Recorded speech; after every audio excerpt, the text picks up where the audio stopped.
Good morning, my dear students. Today in DP, we are going to continue the same chapter, that is working of institutions. Children, in our previous lecture, we have studied about the parliament. Then, why do we need parliament? There we have studied parliament is the final authority for making law in our country, and this task of lawmaking or the legislation is so crucial that these assemblies are known as legislature. Then we have studied how the parliament all over the world make the new law, change existing laws, or abolish the existing laws and make a new one in their place. And then we studied about the two houses of parliament, that is Lok Sabha and Rajya Sabha. And today we are going to study about the political executive. Children, do you remember the story of office memorandum with which we have started this chapter? We found that the person who signed the document did not take this decision.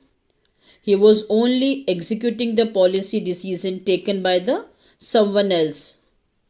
There we noted that the role of Prime Minister in taking that decision. But we also know that he could not have taken that decision if he did not have the support from the Lok Sabha. In that sense, he was only executing the wishes of the parliament. Thus, at different levels of any government, we find functionaries who take day to day decisions but do not exercise supreme power on behalf of the people. All those functionaries are collectively known as executive. They are called executive because they are in charge of execution of the policies of the government.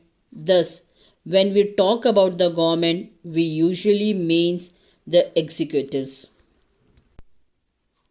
Children, in a democratic country, two categories make up the executive. One that is elected by the people for a specific period is called the political executive. Political leaders who take the big decisions fall in this category. In the second category, people are appointed on a long term basis. This is called the permanent executive or civil servants. Persons working in the civil services are called civil servants. They remain in office even when the ruling party changes. These officers work under the political executives and assist them in carrying out the day to day administration. Now, let's see the difference between political executive and permanent executive. Children, political executives are elected by people for a specific period of time. For example, political leaders like Prime Minister, Councils of Ministers, etc. And the permanent executives are salaried with the civil servants who are appointed on a long term. For example, IAS, IPS, IFS. The political executive, they remain in office only as long as they command the confidence of the majority member of the parliament, and permanent executive, they remain in office even when the ruling party changes. Their tenure of the office is fixed. Political executives are answerable to the people for all the consequences of their decision, but permanent executives are not answerable to the people. Political executives are most powerful, they take all the final decision. And permanent executive, they are less powerful, they do not take decisions, instead they assist political executives in carrying out day to day administration. Now children, you might ask, why does the political executive have more powers than the non-political executives? Why is the ministers more powerful than the civil servants? Civil servants is usually more educated and has more expert knowledge of subject. The reason is very simple. In a democracy, the will of the people is supreme. The minister is elected by the people and thus empowered to exercise the will of the people on their behalf. She is finally answerable to the people for all the consequences of her decisions. That is why the ministers take all the final decisions. The ministers decide the overall framework and the objective in which the decisions on policy should be made.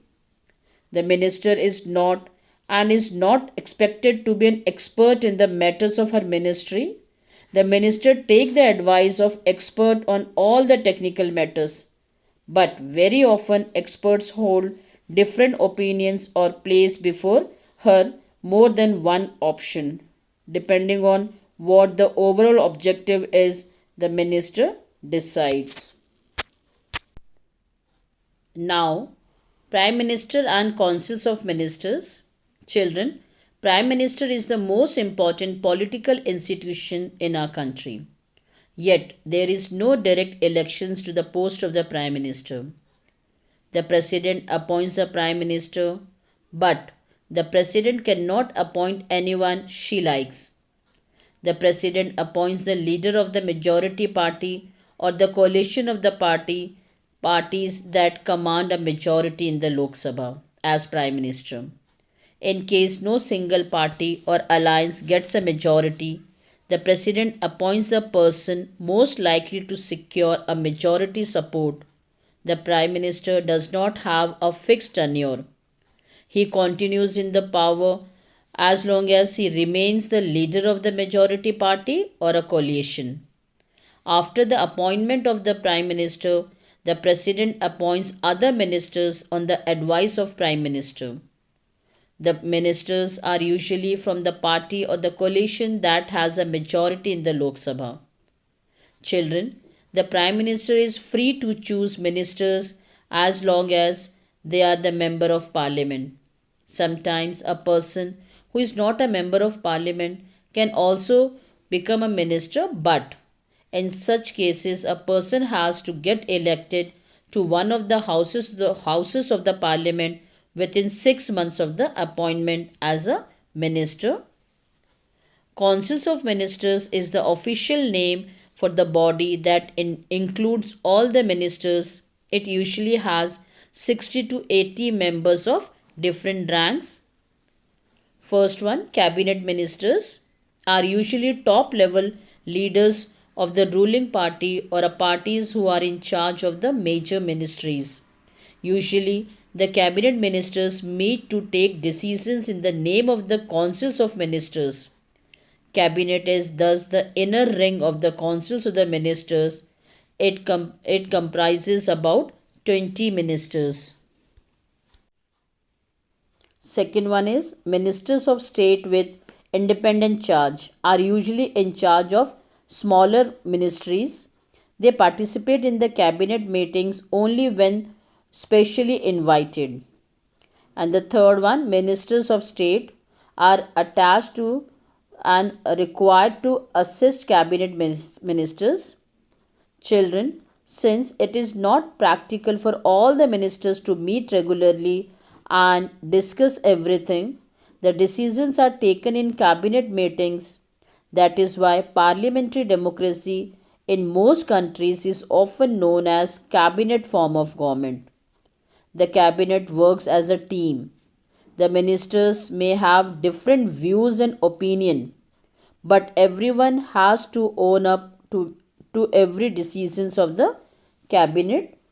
No minister can openly criticize any decisions of the government, even if it is not about another ministry or a department. Even if it is about another ministry or department. Every ministry has secretaries who are civil servants. The secretaries provide the necessary background information to the ministers to take decisions. The cabinet as a team is assisted by the cabinet secretariat. This includes many senior civil servants who try to coordinate the working of different ministries. Now, the powers of Prime Minister.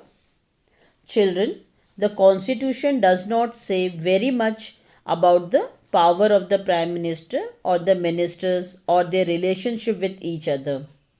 But as the head of the government, The Prime Minister has wide ranging powers. He chairs cabinet meetings, he coordinates the work of different departments. His decisions are final in case disagreements arise between the different departments. He exercises general supervision of different ministries. All the ministers work under his leadership. The Prime Minister distributes and redistributes work of the ministers. He also has the power to dismiss ministers. Children, when the Prime Minister quits, the entire ministry quits. Thus, if the cabinet is most powerful institution in India, within the cabinet it is Prime Minister who is the most powerful. The power of the Prime Minister in all the parliamentary democracies of the world have increased so much in recent decades that parliamentary democracies are sometimes seen as prime ministerial form of government. As political parties have come to play a major role in politics, the Prime Minister controls the cabinet and the parliament through the party. However, in recent years, the rise of coalition politics has imposed certain constraints on the power of the prime ministers. The prime minister of the coalition government cannot take decisions as he likes. He has to accommodate different groups and the factions in his party as well as among the alliance partners. He also has to heed to the views and the positions of the coalition partners and other parties on whose support the survival of the government depends. That's all for today, children. Thank you and have a nice day.